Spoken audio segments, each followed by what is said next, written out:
Ever notice how we drive on our neighborhood streets like we're still on the freeway? Here's a statistic that might shock you. According to the National Highway Traffic Safety Administration, 50% of fatal traffic crashes happen on roads with speed limits of 35 miles per hour or lower. Now, there's a dangerous psychological phenomenon that transportation researchers call destination arrival syndrome, or what I like to call almost home syndrome. As drivers get closer to familiar territory, they paradoxically become more careless.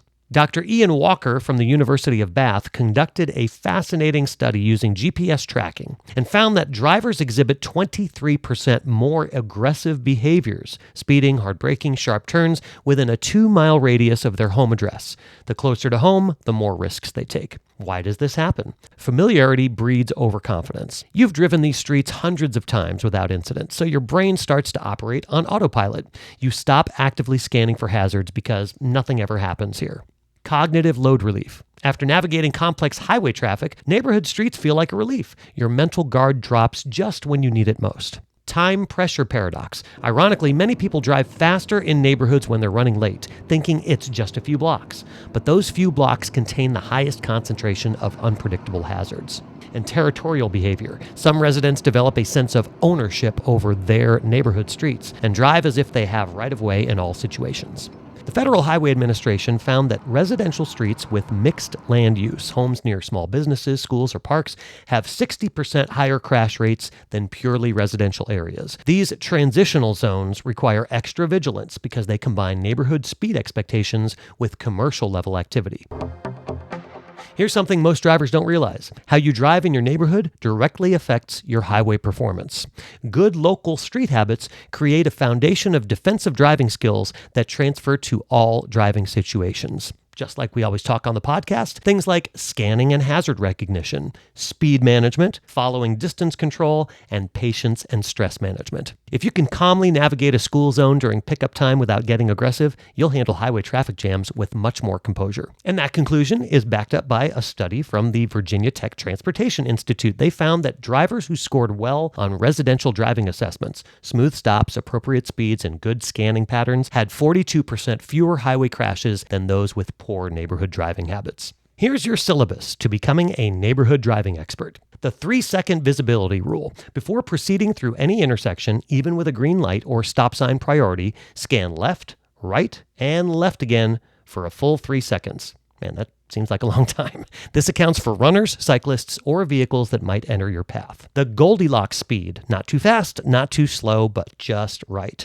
Generally, this means 5 to 7 miles per hour below the posted limit in residential areas. This gives you time to react while not impeding traffic flow. The parking lot principle. Treat parked cars like active hazards. Children, pets, and adults regularly emerge from between parked vehicles with zero warning. Always slow down when passing parked cars and be ready to stop. You're going to love this one. The complete stop protocol. Come to a complete stop at every stop sign, even when the intersection appears clear. This isn't just about following the law. It's about establishing predictable behavior that other road users can count on. And evening and weather adjustments. As always, reduce speed by an additional 5 miles per hour during dusk, dawn, or rainy conditions when visibility is compromised. As someone who lives in a neighborhood, you're not just passing through, you're part of the community, and that comes with responsibility. Model behavior. Other residents, especially new drivers and teenagers, watch how you drive through the neighborhood. Your habits influence theirs. Advocate for safety. If you notice persistent safety issues, blind corners, inadequate signage, dangerous intersections, contact your local traffic engineering department. Many improvements happen because residents speak up. Support traffic calming. Speed bumps, narrower lanes, and other traffic calming measures might seem annoying, but they reduce crash rates by 35 to 50%, according to the Institute of Transportation Engineers. Next time you pull into your neighborhood, remember, these streets aren't just shortcuts. They're shared spaces where families live, children play, and neighbors go about their daily lives. The habits you develop on neighborhood streets create the foundation for all your driving skills. Drive like the lives of the people you care about depend on it, because they do. Here's your challenge for this week. Take one trip through your neighborhood where you focus entirely on being the ideal neighbor driver. Complete stops, appropriate speeds, constant scanning, patience with pedestrians and cyclists.